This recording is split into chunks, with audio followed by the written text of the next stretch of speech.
উত্তৰ পূব ভাৰত বিয়পা বৃহৎ ধৰ্ম সাংস্কৃতিক জাতীয় অনুষ্ঠান শ্ৰীমন্ত শংকৰদেৱ সংঘৰ ৮৮ সংখ্যক বাৰ্ষিক অধিৱেশনৰ আজি শোভাযাত্ৰাৰ কিছু মুহূৰ্ত আপোনালোকক দেখাওঁ।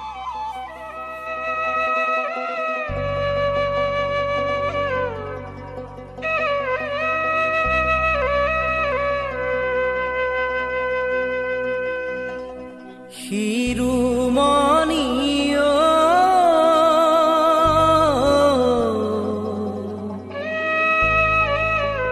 শ্ৰীমন্ত শংকৰ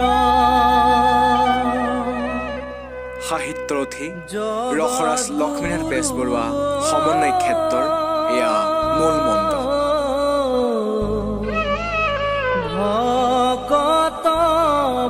নমস্কাৰ বন্ধুসকল, স্বাগতম জনাইছোঁ আপোনালোকৰ ইউটিউব চেনেললৈ। বন্ধুসকল, আজি আপোনালোকে মোক অলপ ব্যতিক্ৰম ৰূপত দেখা পাইছে। হয়, মই আছোঁ শ্ৰীমন্ত শংকৰদেৱ সংঘৰ ৮৮ সংখ্যক বাৰ্ষিক অধিৱেশন য'ত অনুষ্ঠিত হৈছে মৰিগাঁৱত, তাত আছোঁ মই। আৰু মই পৰহি আহিলোঁ ইয়ালৈ, আৰু আজি আছে ইয়াৰ মেইন কাৰ্যসূচী। ভাগৱত শোভাযাত্ৰা হ'ব অলপ পাছত, তাৰ পাছত মূল মঞ্চত ভাষণ হ'ব। আপোনালোকক গোটেইখিনি দেখাম কেনেকুৱা হয়, আপোনালোকে ভিডিঅ'ত গোটেইখিনি গম পাব। আৰু এতিয়া আপোনালোকে ভিডিঅ'টো চাই যাওক। শিৰোমণিও শ্ৰীমন্ত শংকৰ জগতগুৰু ভকত বান্ধৱ। এয়া হৈছে অধিৱেশনৰ পতাকা উত্তোলন ভেটি, য'ত শ্ৰীমন্ত শংকৰদেৱ সংঘৰ সমূহ জিলাৰ পতাকা উত্তোলন কৰা হৈছে।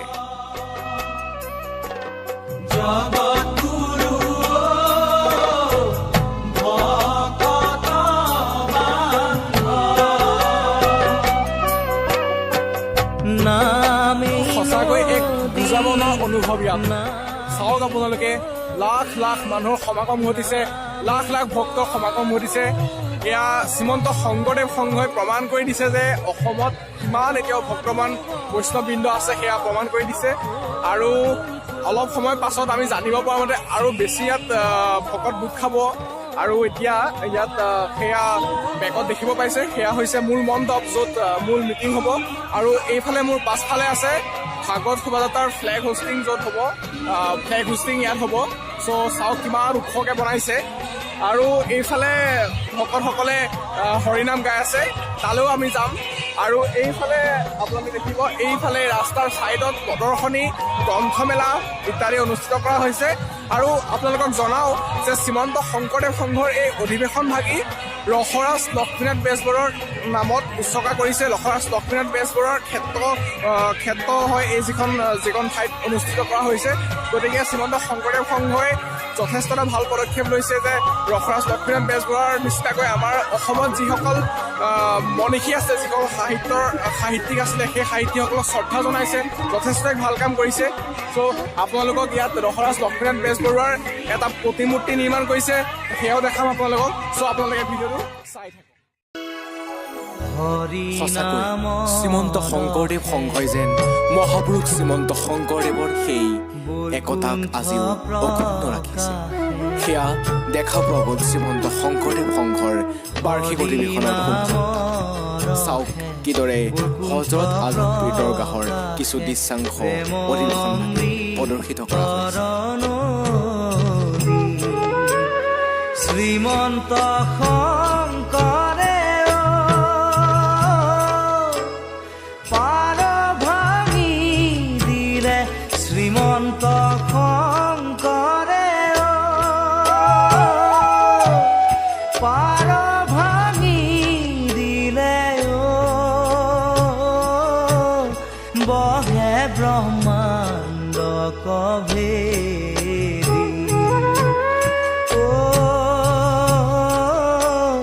বহে ব্ৰহ্মাণ্ড কভেদি, গোবিন্দৰ প্ৰেম অমৃতৰ নদী, বহে বৈকুণ্ঠৰ পৰা।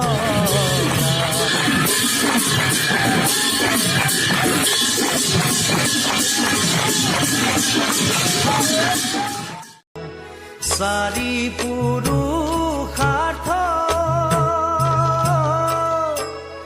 তাহাৰ নিজৰা চাৰি পুৰুষাৰ্থ তাহাৰ নিজৰা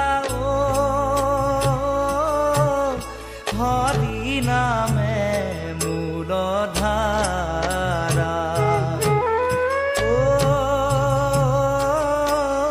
হৰি নামে মূলধাৰা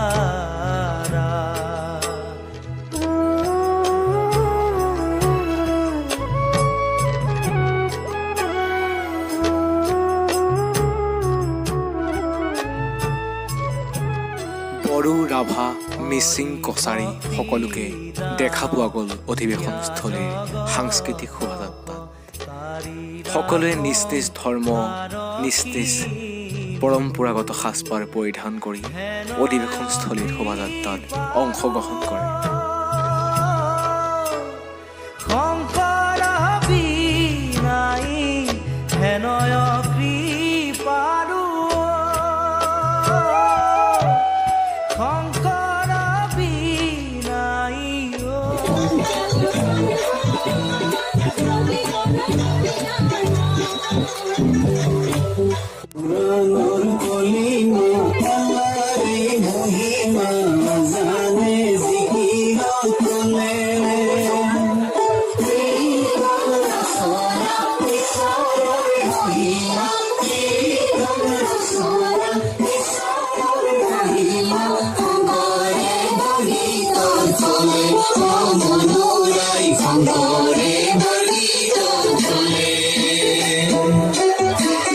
ৰাম নাম ৰত্ন বেচায়া জগতে চলয় বৈকুণ্ঠপুৰী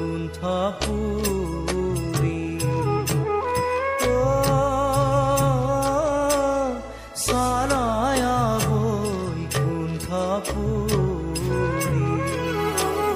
শ্ৰীমন্ত শংকৰ হৰি ভকতৰ যাৰা যেন কল্পতৰু।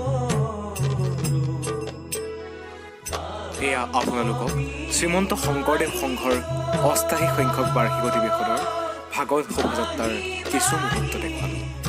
যদি ভিডিঅ'টো ভাল পাইছে লাইক কৰিব, কমেণ্ট কৰিব আৰু শ্বেয়াৰ কৰিবলৈ নাপাহৰিব।